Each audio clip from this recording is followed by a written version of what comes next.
Je ne comprends pas. Quelqu'un qui devrait faire plus que ça. Alléluia. Oh. Un bien-aimé de Dieu peut faire plus que ça. Tu ne vis plus dans la loi des efforts, mais tu es dans la loi de la grâce divine. Il est ton Dieu, il est ton Père. Il te connaît par ton nom.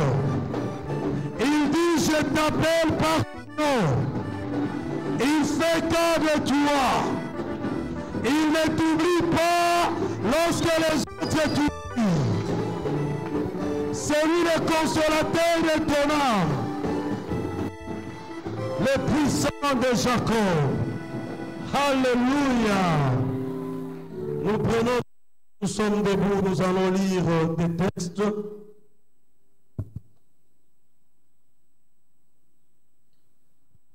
Le premier texte, nous le trouvons dans le livre de Nombres, chapitre 14. Nombres, chapitre 14, du premier verset au 9e verset. Nombres, chapitre 14, du premier verset au 9e verset. Et le deuxième texte, nous le trouvons dans les livres de Malachie, chapitre 1er. Malachie, chapitre 1er, du deuxième verset au 3e verset. Malachie, chapitre 1er, du deuxième au 3e verset. Nous commençons avec Nombre, chapitre 14, et nous lisons dans le nom puissant et glorieux de notre Seigneur et Sauveur Jésus-Christ. Toute l'assemblée se souleva et poussa des cris. Et le peuple pleura pendant la nuit. Tous les Israélites murmurèrent contre Moïse, Aaron. Et toute l'assemblée leur dit, si seulement nous étions morts en Égypte ou dans ce désert, pourquoi l'Éternel nous fait-il aller dans ce pays où nous tomberons par l'épée, où nos femmes et nos petits-enfants deviendront une proie? Ne vaut-il pas mieux pour nous retourner en Égypte? Et ils se dirent l'un à l'autre, nommons un chef et retournons en Égypte. Moïse et Aaron tombèrent le visage contre terre devant toute l'assemblée réunie des Israélites. Membres de l'équipe qui avait exploré le pays, Josué, fils de Nun, et Caleb, fils de Jephuné, déchirèrent leurs vêtements et dirent à toute l'assemblée des Israélites, le pays que nous avons parcouru pour l'explorer est un pays très bon, excellent. Le pays que nous avons parcouru pour l'explorer est un pays très bon, excellent. Si l'Éternel nous est favorable, il nous y conduira et nous les donnera. Si l'Éternel nous est favorable, il nous y conduira et nous les donnera. C'est un pays où coule le lait et le miel. Seulement, ne vous révoltez pas contre l'Éternel et n'ayez pas peur des habitants de ces pays, car nous ferons d'eux qu'une bouchée. Ils n'ont plus de protection et l'Éternel est avec nous. N'ayez pas peur d'eux. Si l'Éternel nous est favorable, il nous y conduira et nous les donnera. C'est un pays où coule le lait et le miel.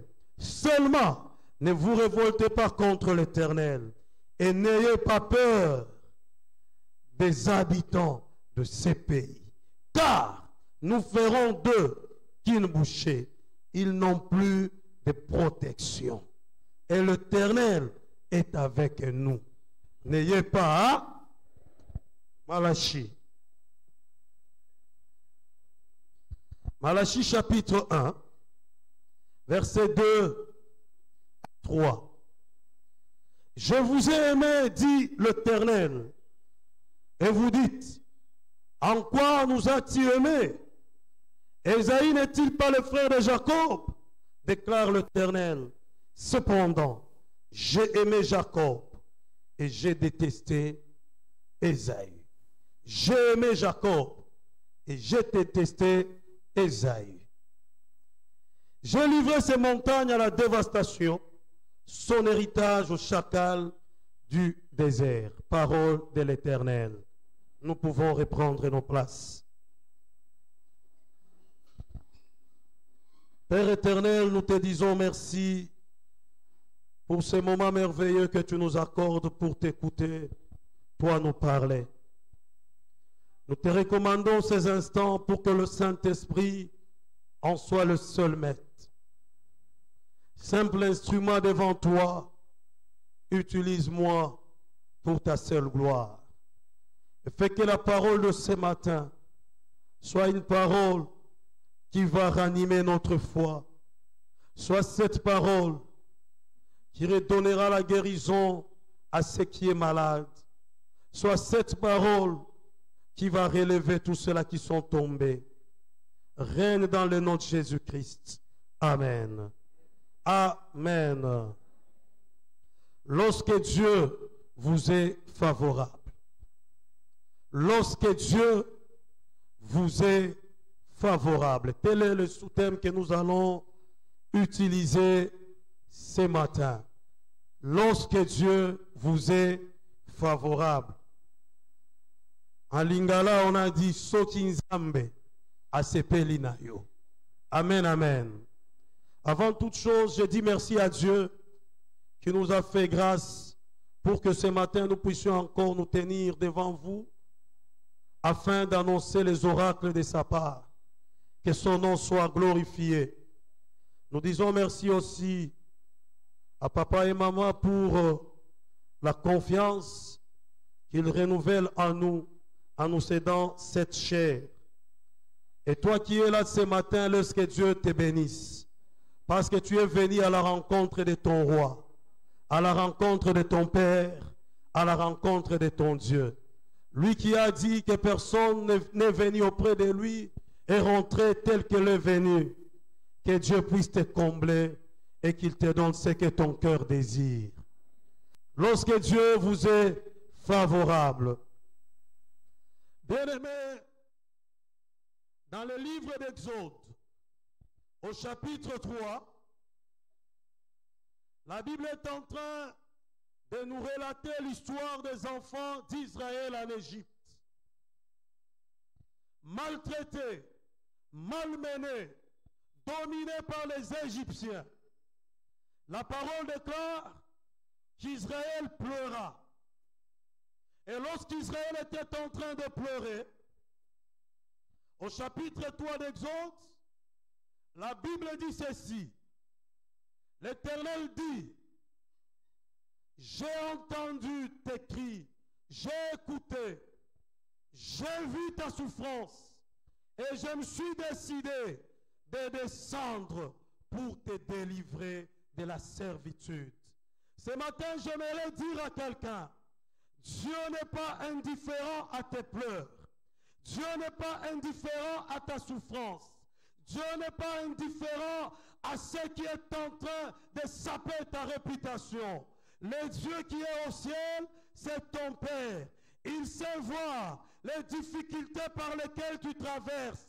Il sait voir c'est par quoi tu traverses. Et laisse-moi te dire, comme il sait voir, il est capable d'entendre tes cris. Et ce matin, il a déjà entendu. Il descendra, il te délivrera, il te fera sortir de cette situation-là parce qu'il t'aime. Même si le monde est indifférent, mais ce matin, ma joie est d'annoncer, Dieu n'est pas indifférent. Même si tes parents sont indifférents, même si ta femme est indifférente, même si ton mari est indifférent, même si tes enfants sont devenus indifférents, le Dieu qui t'a créé, lui n'est pas indifférent à tes soucis. Lui n'est pas indifférent à tes cris. Lui n'est pas indifférent à tes problèmes. Parce qu'il sait voir ce qui te fait souffrir. Et quand Dieu décide de descendre pour sauver Israël, il commence une marche avec Israël. Et c'est pendant la marche avec Israël, quand il sortait, Dieu lui a fait parler ceci. Écoute Israël, je te prendrai de l'Égypte et je t'emmènerai dans un bon pays où coule le lait et le miel. Dieu a précisé. Maintenant, durant le parcours, Israël a constaté autre chose dans le désert. Il a constaté qu'il lui arrivait des moments de faim, qu'il lui arrivait de rencontrer les ennemis qui les combattaient. Alors Israël s'est posé des questions. Qu'en est-il encore? Lui, il nous a dit, c'est pour aller dans un pays où coule le lait et le miel. Mais à quoi bon encore faire face à ces combats, à ces oppositions? Et c'est pendant la marche, avant d'entrer à Canaan, que Moïse choisira 12 personnes pour les envoyer afin d'explorer le pays. Les 12 personnes sont parties explorer Canaan. Ils sont arrivés à Canaan, ils sont entrés, ils ont parcouru Canaan, ils ont constaté que c'est vrai. Ce que Dieu avait dit était réel. Bien-aimé, laisse-moi te dire ce matin, ce que Dieu t'a dit est réel. Dieu n'apprendra pas à mentir par toi. Il ne mentira jamais. Quand il dit, ce qu'il dit reste vrai et réel. Zamba kobanda kokosa te na yo. Et quand ils explorent, ils trouvent réellement le pays était bon. C'était un bon endroit où il faisait bon vivre. Malgré la beauté du pays, cependant, ils ont remarqué qu'il y avait la présence des géants devant lesquels personne ne peut tenir.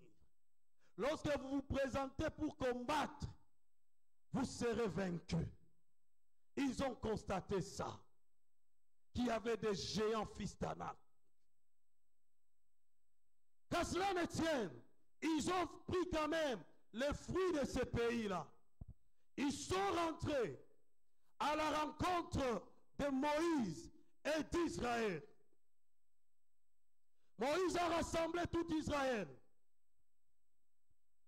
Et quand Moïse a rassemblé tout Israël, il a demandé aux 12 de faire le rapport.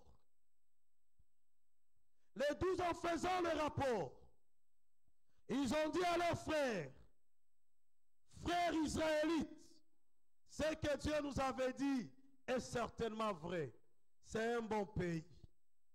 Mais une chose, nous devons ne pas rêver. C'est un bon pays, mais c'est impossible que nous puissions entrer. Parce que ceux qui sont là, ils dévorent même les habitants de leur pays. Nous sommes comme des sauterelles devant eux. Nous n'entrerons pas. Cessez d'écouter ce que Moïse vous dit. Bien-aimés, mieux vaut rester ici. Là-bas, c'est impossible. Mais certainement, c'est un bon pays. En voici même la preuve. Les fruits de ce pays-là sont là. Les peuples paniquent. Les peuples commencent à pleurer. Et la Bible dit, ils ont pleuré toute là. Mais écoutez les papas. Les papas, eux, ils n'ont pas pleuré les richesses. Mais ils ont pleuré seulement leurs femmes et leurs enfants. Alléluia. Ba maman, vous voyez que papa va l'ingarabi dans les gars. Mais Mais le papa, on dit, ah, pourquoi Moïse nous amène là-bas? Qu'on puisse nous arracher nos femmes et nos hommes? C'est comme qui dirait, la richesse, je peux encore l'avoir, mais ma femme, alléluia. Ils ont pleuré. Ils se sont révoltés. Ils ont dit à Moïse, pourquoi Dieu là, ne nous a pas laissés en Égypte? Mieux vaut même rentrer en Égypte. Mieux vaut même souffrir, mourir dans le désert.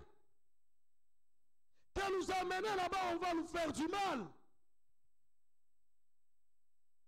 Quand ils ont commencé à parler, la Bible dit, Moïse et Aaron se jetèrent face contre terre. Ils ont supplié les enfants d'Israël, ne dites pas ça. Parce que Moïse et Aaron savaient que notre Dieu, c'est un Dieu qui est toujours derrière sa parole pour l'accomplir. Et sa parole demeure oui et amen. Ils n'ont pas écouté. Là, c'était le rapport des 10. Et pendant qu'ils continuent à parler, c'est alors que Caleb et Josué se sont levés. Ils ont déchiré leurs vêtements comme signe de craindre la colère de Dieu. Ils ont dit ceci à leurs frères israélites. Écoutez Israël, le pays est bon. Certes, il y a des géants qui peuvent nous faire du mal. Mais nous voulons vous dire ceci. Si Dieu nous est favorable, il nous y conduira et il nous donnera ces bons pays-là. Bien-aimé, laisse-moi te dire, lorsque la faveur de Dieu est sur toi, elle est capable de t'enlever de quelque part pour te mener quelque part. La faveur de Dieu est capable de rendre réversible ce qui est irréversible. Il leur dit non, si Dieu nous est favorable, nous entrerons. N'ayez pas peur, parce que même s'ils sont géants, ce qui faisait leur force n'est plus. C'est un peuple géant sans secours. C'est un peuple géant sans force. Mais nous avons un Dieu. Dieu est avec nous. La Bible ne dit-elle pas que ceux-ci s'appuient sur leurs chars, ceux-ci s'appuient sur leurs chevaux. Ils plient et ils tombent. Mais nous invoquons le nom de l'Éternel notre Dieu. Nous tenons debout et nous avançons. Bien-aimé, laisse-moi te dire, toi tu es avec Dieu, tu ne tomberas pas. Ta maison est avec Dieu, elle ne tombera pas. Ton travail est avec Dieu, il ne tombera pas. Ta famille est avec Dieu, elle ne tombera pas. Ce qui est avec toi est avec Dieu et ça ne tombera pas.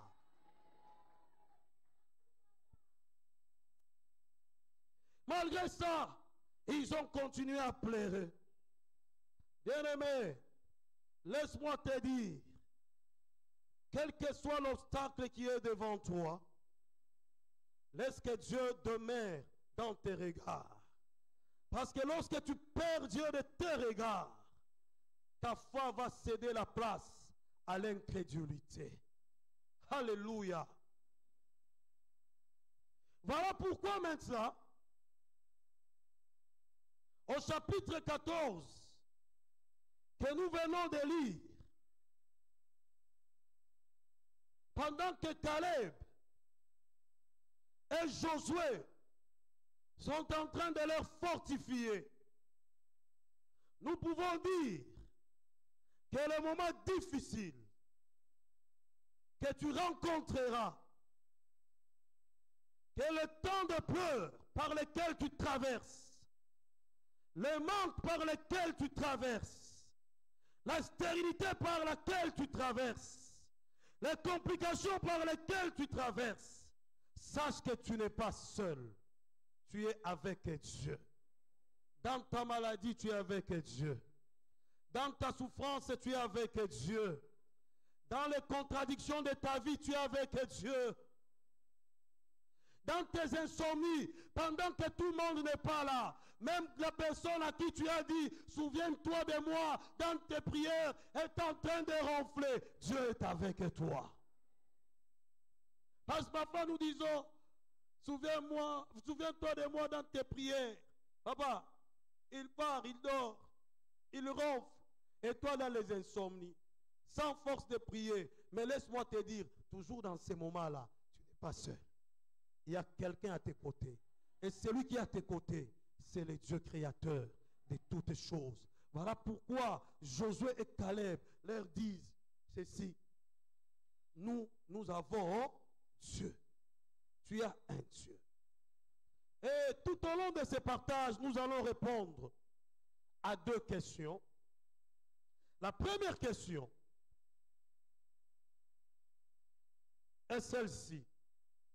Qu'est-ce qui arrive dans la vie d'un homme lorsque Dieu lui est favorable? Qu'est-ce qui arrive dans la vie d'un homme lorsque Dieu lui est favorable?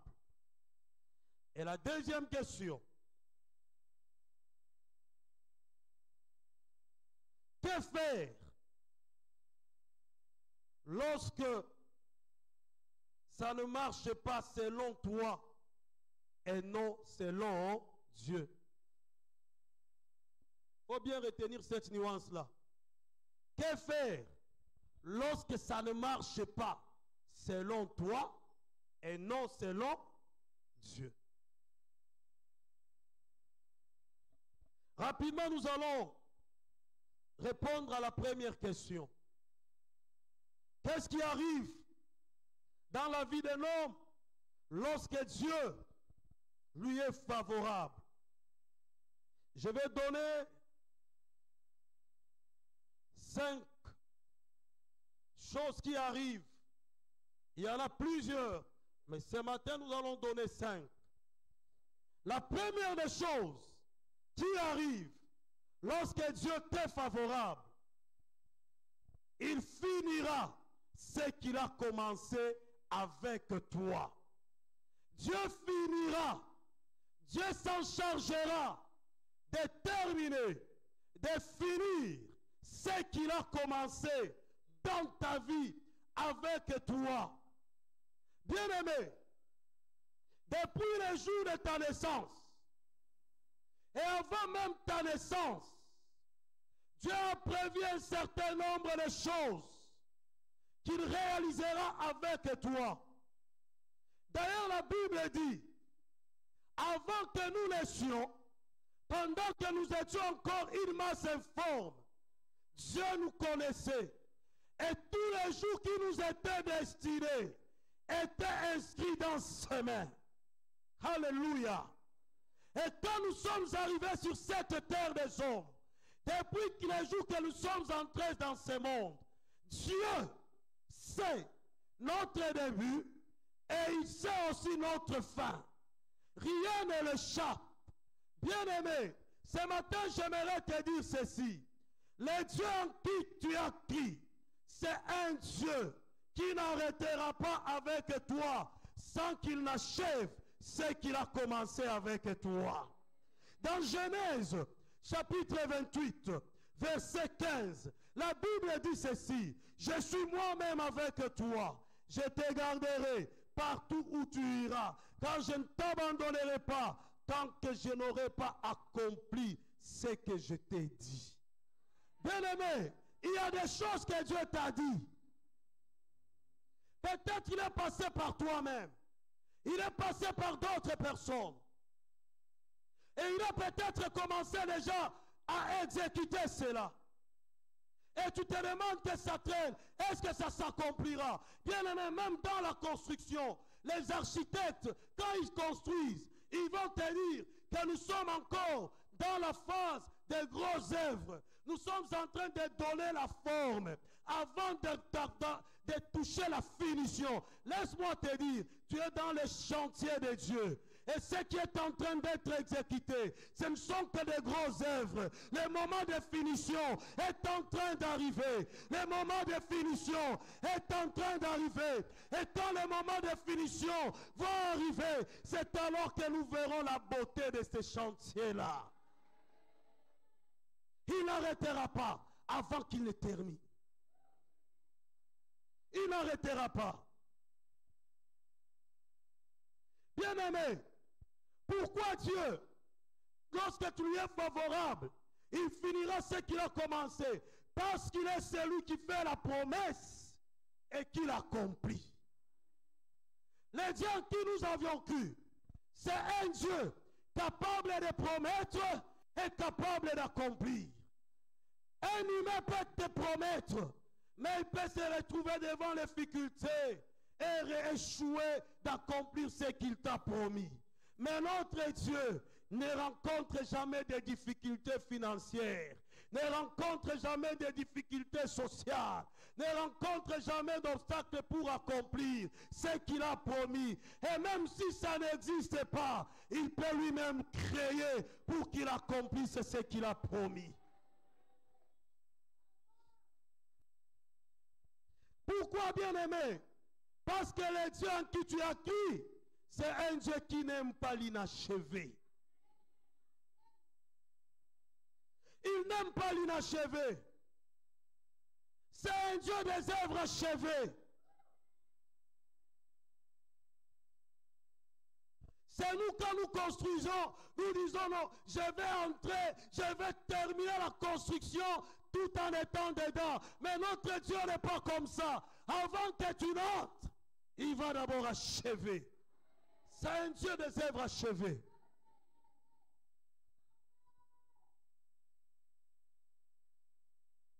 Laisse-moi te dire, il n'arrêtera pas à mi-chemin. S'il y a des gens avec qui tu as dealé, mais qui se sont arrêtés à mi-chemin, le Dieu en qui tu crois, qui est avec toi, lui c'est un Dieu qui commence et qui finit. Il ne s'arrête pas en cours de route. Il n'est pas un Dieu des œuvres inachevées.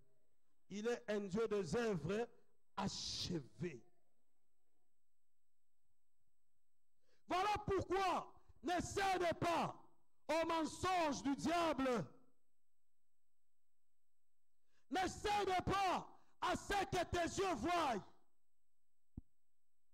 Et ce matin, j'aimerais te dire, tu n'es pas obligé de voir comme tout le monde. Tu n'es pas obligé d'apprécier comme tout le monde. Tu n'es pas obligé de décider comme tout le monde. Ils étaient 12, même que les 10 ont eu leur manière de voir les choses. Mais Caleb et Josué voyaient un Dieu capable de les faire entrer dans ce pays-là. Parce qu'ils savaient que ce Dieu-là ne s'arrêtera pas ici. Il ira avec nous jusqu'au bout. Lorsque Dieu t'est favorable, il finit ce qu'il a fait. 2. Lorsque Dieu t'est favorable, il transforme tes obstacles en ingrédients pour la manifestation de sa gloire dans ta vie. Il transforme tes obstacles en ingrédients pour la manifestation de sa gloire dans ta vie. Alléluia. Bien-aimés, quand ils sont arrivés, ils ont vu les obstacles. La ville était barricadée. Il y avait aussi les fils d'Anak, les géants. Peut-être vous comprendre, tant que vous avez un fils d'Anak, so au moins na mobile ya Léli. Donc likamboza. Et puis ce n'est pas n'importe qui. Ceux qui étaient partis, c'était des gens exercés à la guerre. Parce que pour t'envoyer aller espionner, il faut être expérimenté. Il faut avoir toutes les aptitudes possibles. Mais voir quelqu'un expérimenté rentrer et te dire non, non, ça ne va pas.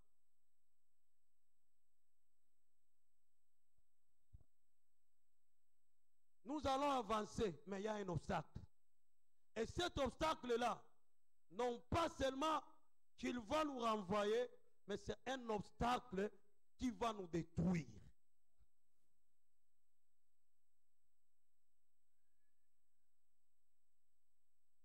Mais j'aimerais te dire ce matin, il a fallu qu'Elkana, qui est le géant, fils d'Anak, qu'Israël entre, qu'Israël le terrasse pour que la gloire revienne à Dieu. Bien-aimé, il y a des obstacles qui se présenteront devant toi pour seulement exploser la gloire de Dieu dans ta vie. Bien-aimé, sans les fils d'Anak, Caleb et Josué n'allaient pas avoir un renom. Sans la personne qui est devant toi pour t'empêcher, tu ne verras pas la gloire de Dieu. Bien-aimé, il a fallu qu'il y ait un Goliath devant David pour que David soit porté en triomphe.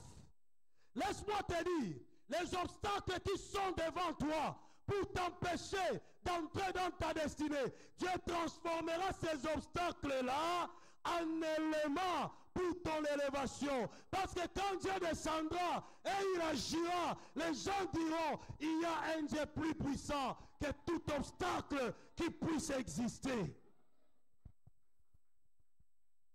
Il faut que ces sorciers-là puissent exister dans ta famille. Pour que Dieu fasse quelque chose par toi qui explosera sa gloire. Bien-aimé, j'aimerais dire à quelqu'un ce matin qui se dit peut-être, ça traîne dans ma vie, ça n'avance pas dans ma vie, je n'ai pas ce que je veux, parce que peut-être mon passé, c'est un passé compliqué. Non, bien-aimé, ça ne marche pas parce que tu as un passé compliqué. Non, non, ce n'est pas ça. Il y a des choses qui ne marchent pas parce que Dieu a tant seulement manifesté une grande gloire. Ce qui est passé hier est déjà passé lorsque tu as reçu Jésus-Christ comme Seigneur et Sauveur. Il t'a pardonné. Il a fait de toi enfant de Dieu. Et le dimanche passé, l'homme de Dieu nous a appris sur l'amour de Dieu. Dieu nous aime tant. Il t'aime plus que les hommes ne t'aiment. Il ne regarde pas tes transgressions du passé pour empêcher à te faire du bien. Mais s'il y a des choses qui constituent un blocage aujourd'hui, c'est pour que Dieu puisse les transformer en éléments de gloire pour toi.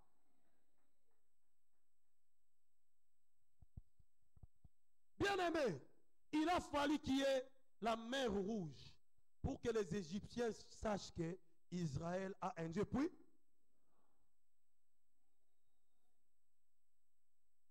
il a fallu qu'il y ait un Jourdain pour que Israël puisse voir que Dieu est un Dieu puissant et que l'ennemi aussi en témoigne.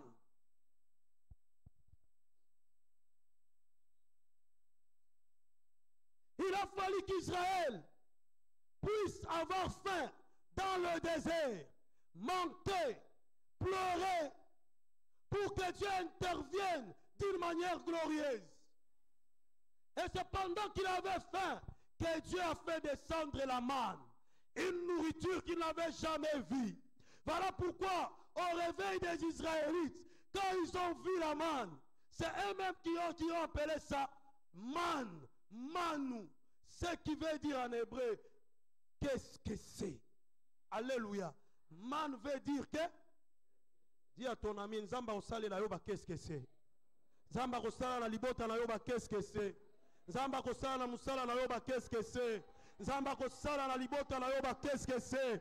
Bien-aimé, quand Israël se réveille, Israël qui dit, qu'est-ce que c'est? Bien-aimé, laisse-moi te dire, ces blocages-là, c'est pour que celui-là qui te combat dans ta famille, qui te bloque, qu'il puisse se réveiller un jour, quand il se rendra compte que là où il y avait des blocages, Dieu a permis que tu passes ailleurs et que la gloire se manifeste, qu'il puisse se tenir debout, qu'il puisse se dire, qu'est-ce que c'est?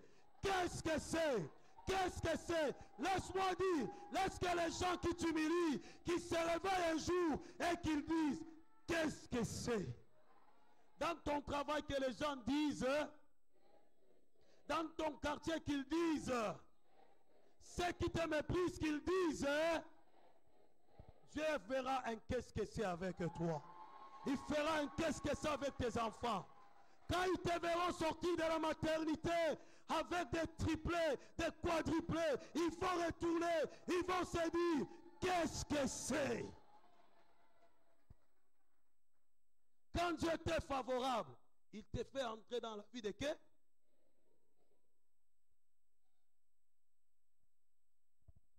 C'est pourquoi dans Jean chapitre 11, verset 4,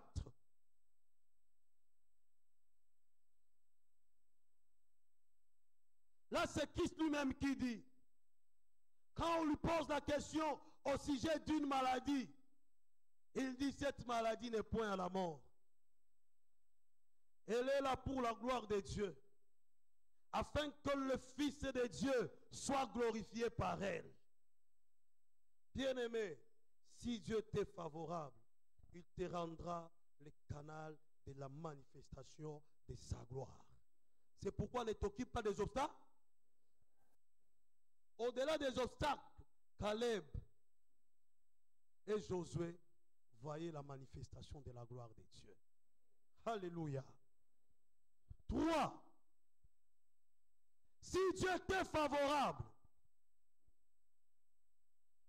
il suscitera pour toi d'autres canaux pour réaliser ses plans dans ta vie. Si Dieu t'est favorable, il suscitera pour toi d'autres canaux pour réaliser ses plans dans ta vie. Dans la réalisation de ses plans, Dieu s'est choisi des canaux par lesquels il veut nous faire du bien. Mais il arrive des moments où le canal que Dieu choisit pour te faire du bien, que ce canal-là refuse de faire ce que Dieu lui demande de faire.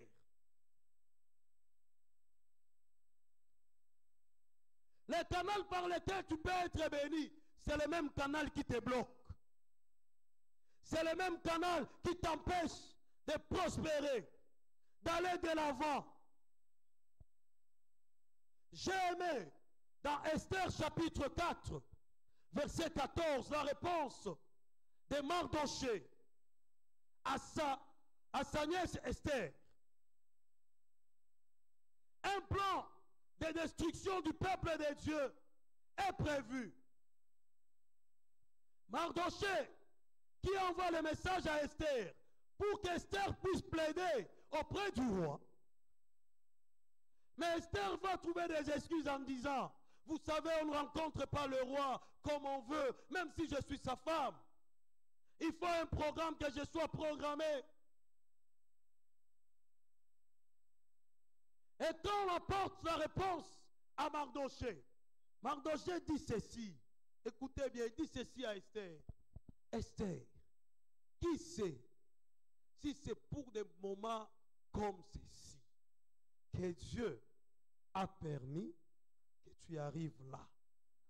Mais écoute, Esther, si toi, tu refuses de trouver des solutions au peuple de Dieu, ce peuple ne périra pas. Dieu lui-même s'en chargera pour trouver par là où la délivrance viendra pour son peuple. Mais toi et la maison de ton père, vous allez disparaître. Bien-aimé, écoute, il y a des gens par qui Dieu a prévu que tu passes pour avoir quelque chose. Mais ces gens-là se sont transformés en destructeurs, aux agents du diable pour te bloquer encore. Certains ne sont même pas choisis par Dieu. Ils sont envoyés aussi par le diable pour te bloquer. Mais laisse-moi te dire, même si est refusé, que la bénédiction de Dieu passe par eux pour t'atteindre, laisse-moi te dire, Dieu est capable de les contourner, de créer un autre chemin pour que ce que lui a prévu pour toi puisse se réaliser. Oh bien-aimé, je suis en train de dire à quelqu'un ce matin, ne crains pas, Dieu est capable d'ouvrir le chemin, même dans le désert. Dieu est capable d'envoyer même un corbeau pour te donner à manger. Dieu est capable d'amener même quelqu'un qui vient de loin, qui ne te connaît pas, pour réaliser ses desseins dans ta vie. Bien-aimé, l'histoire nous relate la vie de Joseph. Dieu avait dit à Joseph qu'il ferait monter Joseph jusqu'à l'extrémité, au sommet. Pendant que Dieu a dit ça à Joseph, Joseph l'a partagé avec ses frères. Mais ses frères n'ont pas voulu accompagner Joseph dans l'accomplissement du plan de Dieu dans sa vie. Ses frères l'ont bloqué. Mais quand ils l'ont bloqué, la Bible dit, ils sont allés le jeter dans la citerne. Ils pensaient que c'était fini. Mais il y a quelqu'un qui venait. Ils se sont dit, vendons-les. Et quand le marchand a acheté Joseph, et ils se sont dit, c'est fini. Le rêve ne s'accomplira pas. Le marchand est parti. Il s'est dit, qu'est-ce que je vais faire avec lui? Il y a quelqu'un qui a l'argent, qui a besoin de serviteurs. Il s'appelle Potiphar. Est-ce que je puisse le vendre chez Potiphar? Il a vendu Joseph chez Potiphar. Potiphar était en train de travailler avec Joseph. Potiphar est en train d'utiliser Joseph. Mais Joseph savait que ce n'est pas ma fin ici. Dieu a utilisé des circonstances pour que la femme de Potiphar puisse faire en sorte que Joseph se retrouve en prison. Joseph se retrouve en prison. Et dans la prison, Joseph pensait que c'était fini. Mais ce n'était pas fini avec Dieu.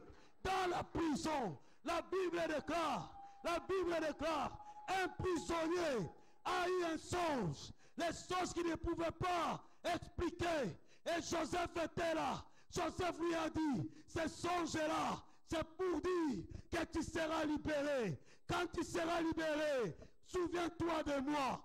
Son ami est parti de la prison. Joseph est resté. Il ne s'est pas souvenu de Joseph. Il ne s'est pas souvenu de Joseph. Mais Dieu, dans sa souveraineté, est allé au sommet. Il a donné un songe qu'on ne pouvait pas expliquer au roi. Et comme on ne pouvait pas expliquer au roi, on est allé chercher Joseph. On a dit à quelqu'un, et Joseph est sorti de la prison. Il est arrivé au lieu de sa destinée. Bien-aimé, même si on te bloque, même si on t'empêche, même si on barre les routes, laisse-moi te dire, Dieu ouvrira d'autres chemins. Dieu ouvrira d'autres chemins. Dieu ouvrira d'autres chemins. Dieu ouvrira d'autres chemins. Dieu ouvrira d'autres chemins. Tu y arriveras. Tu y arriveras. Tu y arriveras.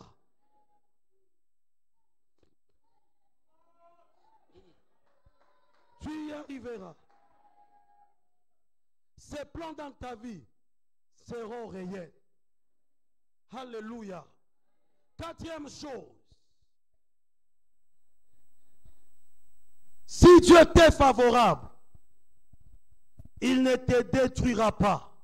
Et il ne permettra pas qu'une autre personne te détruise pour ne pas donner gloire à tes ennemis. Lorsque vous lirez au verset 13 et 16, c'est Moïse qui pleure. Dieu se décide d'exterminer son peuple. Il dit, je vais les tuer. Moïse dit, Yahweh, si tu tues ce peuple, n'est-ce pas les Égyptiens, quand ils vont l'entendre, ils diront que tu es un Dieu impuissant. Tu as été incapable de les mener où tu les as promis. Voilà pourquoi, comme tu es incapable, tu as décidé de les exterminer dans le désert. Ne fais pas ça. Parce que si tu les faisais, ces gens-là, ils diront, nous sommes plus puissants que leur Dieu. Bien-aimé, ce matin, je suis en train de te dire, si Dieu t'est favorable, il ne permettra pas que tu puisses perdre ta vie dans ces combats-là. Il ne permettra pas que tu perdes ces boulots-là. Il ne permettra pas que les malins puissent te détruire. Pourquoi? Parce que Dieu aime que la gloire lui revienne à lui seul. Et comme il aime que la gloire lui revienne, voilà pourquoi, pendant que ce sorcier-là, le grand sorcier de ta famille te combattra, il ne t'achèvera pas. Parce qu'il faudrait que ces gens-là arrivent à dire, il y a un Dieu qui est avec lui. Il y a un Dieu véritable qu'il sert. Dieu ne te détruira pas dans ces manques-là. Je suis en train de dire à quelqu'un ce matin, cette humiliation ne t'achèvera pas. Je suis en train de dire à quelqu'un ce matin, ce combat-là ne t'emportera pas. Parce que quand Dieu te vient favorable, il permet même qu'il puisse lui-même te préserver. Il va te préserver. Et il est fait seulement pour que la gloire lui revienne.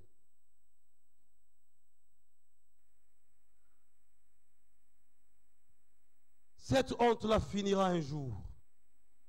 Avant que tu ne quittes sur cette terre des hommes, ça finira cette honte-là. Tu ne feras plus d'autres personnes sur la route. Tu les affronteras. Il y a des gens qui, lorsque tu es devant eux, tu es obligé de baisser ta tête. Mais laisse-moi te dire, Dieu va relever ta tête. Dieu va relever ta tête. Dieu va relever ta tête, bien-aimé. En lieu et place que toi, tu changes de route. Ce sont eux qui changeront de route maintenant. Et ça, c'est quand Dieu t'est favorable qu'il le fait.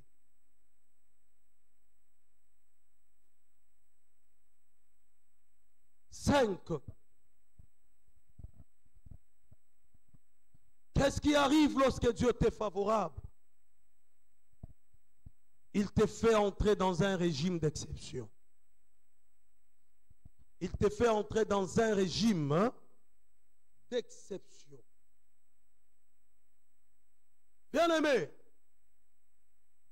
ce qui nous différencie dans la vie, c'est les exceptions.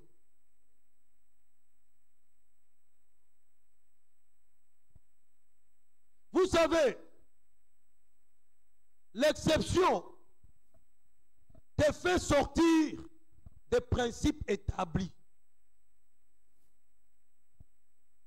Il y a des choses, pour être réalisées, il faut suivre une procédure. Et lorsque vous n'avez pas suivi la procédure, on vous dit que vous avez failli. On vous élimine. Parce que c'est ce qui est établi. Mais quand Dieu t'est favorable, il te fait entrer dans la loi d'exception, c'est-à-dire, il y a des procédures qui ne tiendront pas pour toi et il y a des principes par lesquels tu ne passeras plus. S'il est dit, pour être engagé, il faut passer un test. Laisse-moi te dire, toi tu peux être embauché sans passer des tests. Si pour monter des grades, il faut appartenir à une catégorie de personnes, Dieu, quand il te fait exception, laisse-moi te dire, même si tu n'es pas dans cette catégorie-là, on ira te chercher.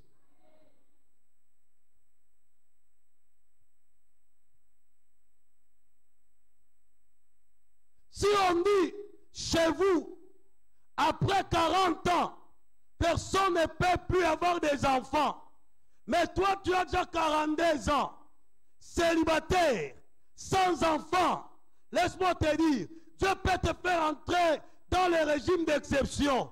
Attendre d'ailleurs que tu puisses dépasser 40 ans, que tu arrives à 50 ans. C'est à 50 ans qu'il envoie un mari pour toi. C'est à 50 ans que tu mets la robe blanche, Comme les femmes aiment des robes blanches entrer à l'église. Il te fait porter cette robe blanche à 50 ans. Et les gens disent, non, non, ça c'est seulement pour la forme. C'est déjà fini. Il n'aura pas d'enfant. Parce que s'il tombait, elle tombait grosse, ça sera une grossesse à risque. Laisse-moi te dire, grossesse à risque, c'est pour les médecins de ce monde. Pour celui qui a créé l'homme. Pour lui, la grossesse à risque n'existe pas. Pas celui qui donne les enfants. Bien aimé, il peut te donner les enfants à 50 ans. Et même si on avait déjà enlevé toutes les trompes, tu n'as pas besoin de te demander où l'enfant va aller s'asseoir. Non, non, tu n'as pas de trompe, c'est ton problème. Mais son problème à lui, c'est de montrer aux gens que je suis le Dieu qui fait entrer les gens dans les régimes d'exception. Il va faire entrer un enfant dans ce ventre-là qui n'a pas de trompe. Lui-même cherchera où mettre cet enfant-là. Lui-même se chargera de protéger cet enfant-là. Et cet enfant naîtra au moment opportun, au temps opportun. Et quand il naîtra, tu ne vas même pas mettre au monde par césarienne. Tu mettras par voie basse. Et les gens s'étonneront. Mais celle-ci, elle accouche à 50 ans de quadruplé. Elle accouche à 50 ans de triplé. Non, bien aimé, Dieu te fera entrer dans un régime d'exception. Lorsqu'il t'est favorable. Une histoire vraie qu'on a connue. Un homme qui perd son emploi, qui était un chauffeur dans un organisme. Il perd l'emploi, la vie devient difficile. La femme rentre chez elle, dans sa famille. Lui va commencer à passer une nuit au salon de son ami. Son ami qui travaillait aussi dans un organisme. Il y a l'offre qui arrive où on recrute un chauffeur. L'ami sait que mon ami est chauffeur. Il dort chez moi ou ça? Il n'a même pas dit à son ami. Mais lui, il dira plus tard qu'il avait oublié. Et c'est bien qu'il oublie d'ailleurs.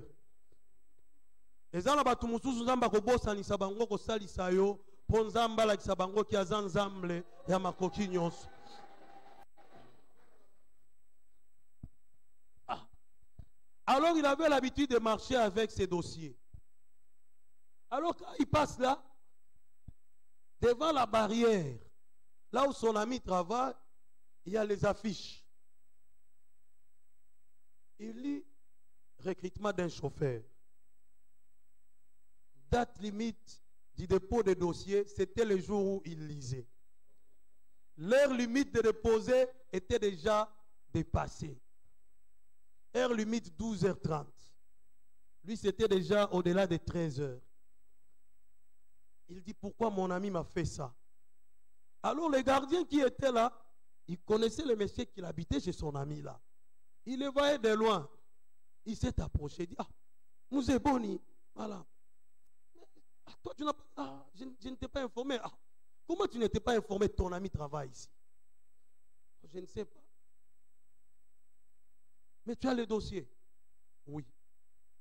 Il dit, j'accepte de mettre ma vie en danger. Donne-moi ces dossiers. Comme on dépose ici chez moi, donne. La liste est là. Mais avant 12h30. Tu es la dernière personne. Regarde celui qui est avant toi, l'heure à laquelle il a déposé, et tu mets ton heure à toi. Il dit, je risque. Je sens que je dois risquer pour toi. Il donne. Il écrit. C'était déjà au-delà des traits. L'heure limite était à 12h30.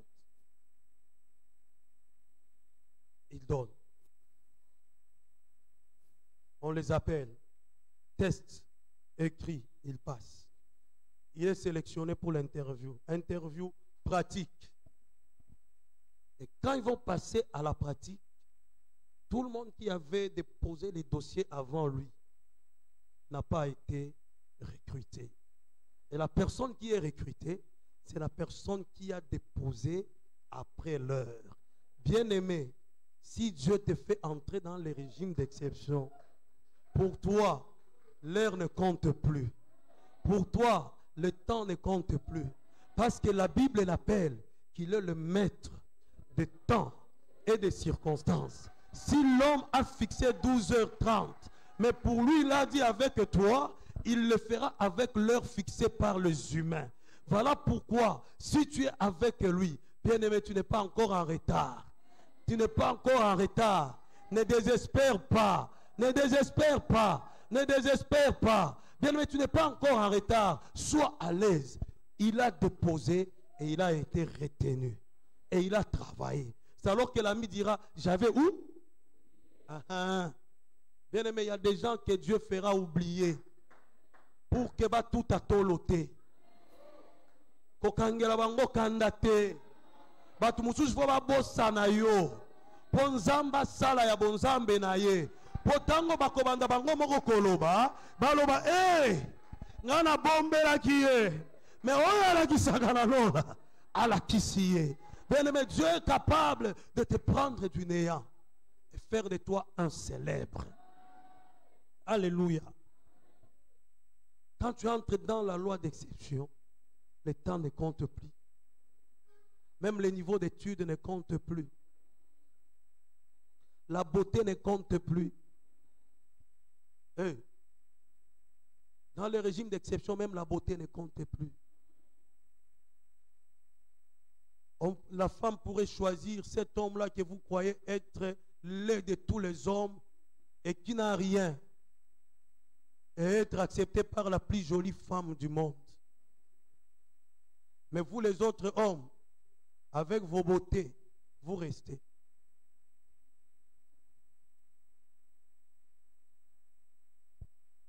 Que faire lorsque ça ne marche pas selon toi et non selon Dieu? Pourquoi j'ai dit d'abord selon toi et non selon Dieu? Parce qu'à tes yeux, ça peut paraître comme si ça ne marchait pas. Mais pour Dieu, c'est un processus. Les choses sont en train de marcher normalement. Alléluia. Que faire? 4 choses. Lorsque tu as l'impression que ça ne marche pas selon toi, ne te soulève pas et ne te rebelle pas contre Dieu.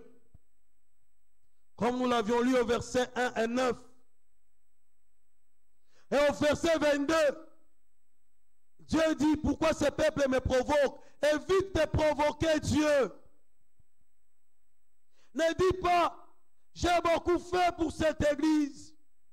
J'ai beaucoup donné. Qu'est-ce que j'ai eu en retour?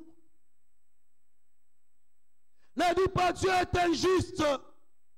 Ceux qui sont venus après nous, nous voyons leur vie changer. Moi, je suis toujours comme ça.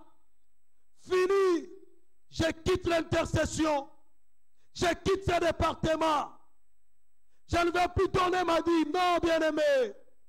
Ne te révolte pas. Ne te rebelle pas contre Dieu. Parce que pour toi, si ça ne marche pas, pour Dieu, c'est un pas dans le processus de l'accomplissement de ce qu'il a prévu pour toi. 2. N'abandonne pas Dieu pour aller chercher des solutions ailleurs. N'abandonne pas Dieu pour aller chercher des solutions ailleurs. Verset 4 du Nombre chapitre 14. Vous lirez aussi Exode 32, verset 4. Les Israélites, en Exode, ils se sont fait un veau d'or. Et ici, ils disent en Nombre, non, nommons un autre chef pour qu'il nous fasse retourner en Égypte. Bien-aimé, là où Dieu t'amène, c'est plus meilleur que de là où tu viens. Là où Dieu t'amène, c'est plus meilleur que ce que tu es en train de vivre aujourd'hui. Ne les laisse pas pour aller chercher ailleurs des solutions. Ne force même pas la porte. Attends seulement. L'homme de Dieu, le révérend Fouti, a toujours eu l'habitude de dire ceux qui ont porte kanga mais ils font maté ko forcer te. Pour ceux qui ont forcé et ko font marokuta sanasi avant na kiti na couper na ye. Ayebi sio bienvenu. Orozanga oko échouer ko zonga. Ne cherchez pas de solutions ailleurs. Et n'abandonne pas Dieu. N'aille pas les soucis de rentrer. Laisse-moi te dire, ce que tu as laissé là-bas n'est pas meilleur. Mais ce qui t'attend devant est plus meilleur. Quand ils ont dit non, non, non, non, même si vous pleurez, mais ce pays-là, c'est un bon pays où coule le lait et le miel. Même si maintenant, tu ne réalises pas encore, attends, avance seulement. Demain, tu vas sourire. Demain, tu vas rire. Demain, tu vas exalter de joie. 3. Bannis la peur. Comme nous le voyons au verset 9. Josué et Caleb ont dit aux Israélites, n'ayez pas peur. Ces gens-là, bien qu'ils sont géants, ils sont sans force. Ce qui faisait leur force, leur a déjà été hein? Il faut bien lire la Bible. Hein? Leur a déjà été. Au moins, oh, bangi sarayo pa mutwana. Le fundu na ye. Et le mzamba longo langoka. Atika la pepele. Atika la pepele. Ali sous ce logoté. Mais aussi yomoni ozoba. Mais nzamba lobi. Oyo nyo sezala ki lokola forteresse na bango. Et si ekwe? Si ekwe. Et si ekwe ya. Lolendo na bango ekwe ya. Ils sont sans force. Alors bannis la peur. Affronte. Bannis la peur. Marche. Je ne cesserai jamais de le dire. Que celui qui a peur est d'avance vaincu.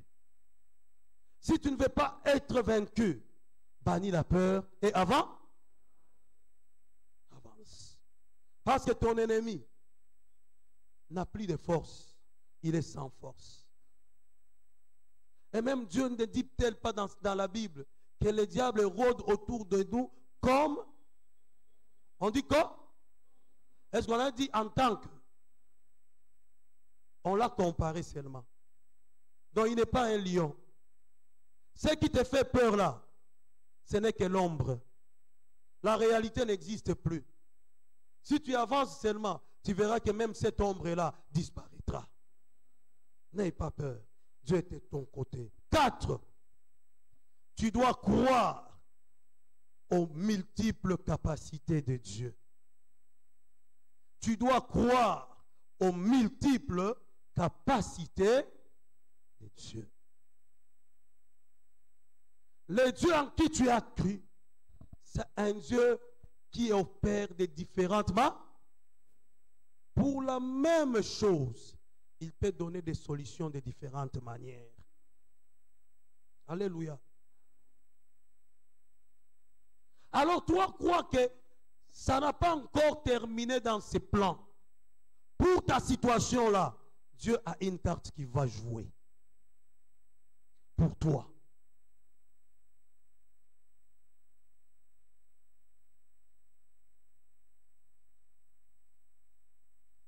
Rien n'est impossible devant lui. Crois seulement que Dieu a quand même une situation pour moi qui me réjouira. Crois seulement à ses capacités multiples. Et pour terminer, bien-aimé, dans ta marche avec Dieu, lorsqu'il t'est favorable, sa divine puissance te sortira victorieuse dans tous les combats que tu as. Et retiens ceci, Dieu maîtrise bien où il t'amène, car il est le premier à y arriver avant toi. Dieu maîtrise où il t'amène, car il est le premier à y arriver déjà. Tu n'informeras pas Dieu de quelque chose. La Bible dit, mes destinées sont entre tes mains. Tes destinées sont entre ses mains. Il sait où il t'amène. Il sait ce qui va t'arriver. Et il sait comment le réaliser. Alors crois seulement qu'il est avec toi. Et crois seulement que c'est un Dieu fidèle.